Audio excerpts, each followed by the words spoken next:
അല്ല ഗൈസ്, ഒന്ന് കോട്ടയം വരെ പോകേണ്ട ഒരു ആവശ്യമുണ്ട്. അപ്പോൾ അതൊക്കെ എന്താ ഞാൻ വഴിയോ പറയാം കേട്ടോ. അതിന് മുന്നേ ആയിട്ട് കറക്റ്റ് ടൈമിന് തന്നെ എൻ്റെ നെറ്റിയിലൊരു കുരു വന്ന് പൊട്ടിയിട്ട് നല്ല ഭംഗിയായിട്ട് നിൽപ്പുണ്ട്. അപ്പോൾ ഗൈസ്, നമുക്ക് നമ്മുടെ ടോപ്പിക്കിലേക്ക് വരാം. എൻ്റെ ചേട്ടൻ്റെ വൈഫിൻ്റെ സ്വന്തം ബ്രദറിൻ്റെ മാരേജ് കൂടാൻ വേണ്ടിയിട്ടാണ് കേട്ടോ നമ്മളെല്ലാം കോട്ടയത്തേക്ക് പോകുന്നത്. അപ്പം നമ്മൾ ഓട്ടോയിൽ ഡയറക്റ്റ് കൊല്ലം റെയിൽവേ സ്റ്റേഷനിലേക്ക് വന്നിട്ടുണ്ട്. ആരൊക്കെയോ പോണേന്ന് പറഞ്ഞിട്ടുണ്ടായിരുന്നില്ലല്ലോ. ഞാൻ, അമ്മ, അമ്മുമ്മ, അപ്പ. അപ്പം നമ്മൾ 4 പേരൂടെയാണ് പോകാനായിട്ട് പോകുന്നത്. അപ്പം നമ്മൾ നേരത്തെ സീറ്റൊക്കെ ബുക്ക് ചെയ്തിട്ടുണ്ടായിരുന്നു. പിന്നെ പണ്ടേ വിൻഡോ സീറ്റിനോട് ഒരു ഇഷ്ടമുള്ളത് കൊണ്ട് തന്നെ ഞാൻ നേരെ ചെന്ന് അവിടെ തന്നെ ഇരുന്ന് കേട്ടോ. അപ്പോൾ കുറച്ച് കഴിഞ്ഞപ്പോഴത്തേക്കും വയറ് വല്ലാണ്ട് വിശന്നിട്ടുണ്ടായിരുന്നു. കറക്റ്റ് ടൈമിൽ തന്നെ അപ്പം ഈ ഒരു സാധനം എടുത്ത് തന്നിട്ടുണ്ടായിരുന്നു. എൻ്റെ പേരൊന്നും പറയാൻ എനിക്കറിയില്ല. ക്യാരറ്റും അങ്ങനെ കുറച്ച് സംഭവങ്ങളൊക്കെ വെച്ച് ഉണ്ടാക്കിയ ഒരു സാധനമാണ്. എന്തായാലും നല്ല ടേസ്റ്റ് ഉണ്ടായിരുന്നു. ഫൈനലി നമ്മളൊരു 12:45 ആയപ്പോഴത്തേക്ക് കോട്ടയം സ്റ്റേഷനിൽ നമ്മൾ അറൈവ് ചെയ്തിട്ടുണ്ടായിരുന്നു. നമ്മൾ സ്റ്റേഷനിൽ എത്തുന്നതിന് കുറച്ച് മുന്നേ ആയിട്ട് തന്നെ നമ്മളെ പിക്ക് ചെയ്യാനായിട്ട് 2 ചേട്ടന്മാർ കാറുമായിട്ട് അവിടെ വന്ന് നിൽപ്പുണ്ടായിരുന്നു കേട്ടോ. അപ്പോൾ എന്തായാലും നമ്മൾ ലഗേജ് ഒക്കെ ആയിട്ട് കാറിലേക്ക് കയറി നേരെ ഇനി ചേച്ചിയുടെ വീട്ടിലേക്ക് പോവുകയാണ് കേട്ടോ. ആക്ച്വലി ഇപ്പോൾ കല്യാണം കഴിക്കാൻ പോണ ചേച്ചിയായിട്ട് നമുക്ക് ഭയങ്കര ഒരു ക്ലോസ് അറ്റാച്ച്മെന്റ് ഉണ്ട്. അപ്പോൾ എന്തായാലും നമ്മൾ നേരെ ചേച്ചിയുടെ വീട്ടിലേക്ക് വന്നിട്ടുണ്ട്. അപ്പോൾ ആ ഗ്ലാസ് വെച്ച് നിന്നതാണ് കേട്ടോ ചേച്ചിയുടെ അച്ഛൻ. നമ്മൾ 4 പേര് മാത്രമല്ല കേട്ടോ, നമ്മുടെ ബാക്കിലത്തെ ട്രെയിനിൽ 3 പേരൂടി ഇനി വരുന്നുണ്ട്. അപ്പോൾ ഈ ബ്ലാക്ക് ഡ്രസ്സ് ഇട്ട് നിൽക്കുന്നതാണ് ചേച്ചിയുടെ അമ്മ. ഏറ്റവും ബാക്കിൽ നിൽക്കുന്ന ചേച്ചിയുടെ കുഞ്ഞമ്മയാണെന്നാണ് എൻ്റെ ഒരു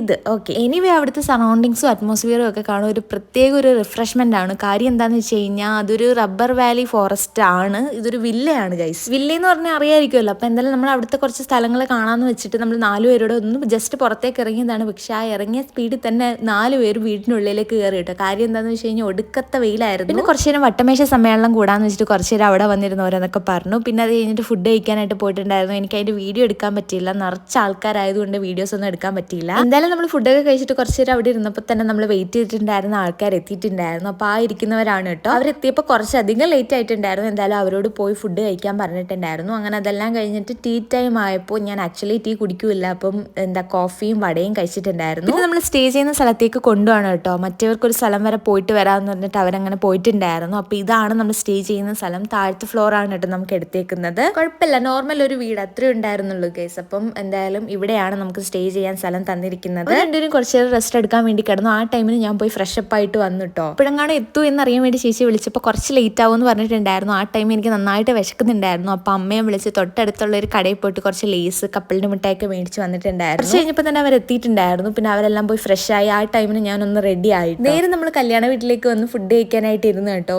നല്ല ഫുഡായിരുന്നു, കോട്ടയം സ്റ്റൈൽ ഒരു ഫുഡായിരുന്നു. നല്ല ടേസ്റ്റ് ഉണ്ടായിരുന്നു. കല്യാണത്തിന്റെ തലേന്ന് നടക്കുന്ന ഒരു കുഞ്ഞു ഫംഗ്ഷൻ ഉണ്ടല്ലോ, ചെക്കൻ്റെ വീട്ടിൽ നിന്ന് സാരി കൊണ്ട് പെണ്ണിന്റെ വീട്ടിൽ കൊടുക്കുക. അങ്ങനത്തെ ആ ഫംഗ്ഷനൊക്കെ കഴിഞ്ഞിട്ട് ബ്രൈഡ് ഗ്രൂം ടു ബി ഒരു സർപ്രൈസ് ആയിരുന്നു. അങ്ങനെ അതൊക്കെ എല്ലാവരും കൂടെ സെറ്റ് ചെയ്തിട്ട് ബ്രൈഡിനെയും ഗ്രൂമിനെയും ഇൻവൈറ്റ് ചെയ്തിട്ടുണ്ടായിരുന്നു. കുഞ്ഞൊരു കേക്ക് കട്ടിങ് ഒക്കെ ഉണ്ടായിരുന്നു. അപ്പോൾ എന്തായാലും കല്യാണത്തിന്റെ വിശേഷങ്ങളൊക്കെ ആയിട്ട് ഞാൻ നെക്സ്റ്റ് വീഡിയോയിൽ വരുന്നതായിരിക്കും. നമ്മുടെ വീഡിയോസ് ആദ്യമായിട്ട് കാണുന്ന ആരെങ്കിലും ഉണ്ടെങ്കിൽ നമ്മുടെ ചാനൽ സബ്സ്ക്രൈബ് ചെയ്ത് സപ്പോർട്ട് ചെയ്യുക. ബൈ.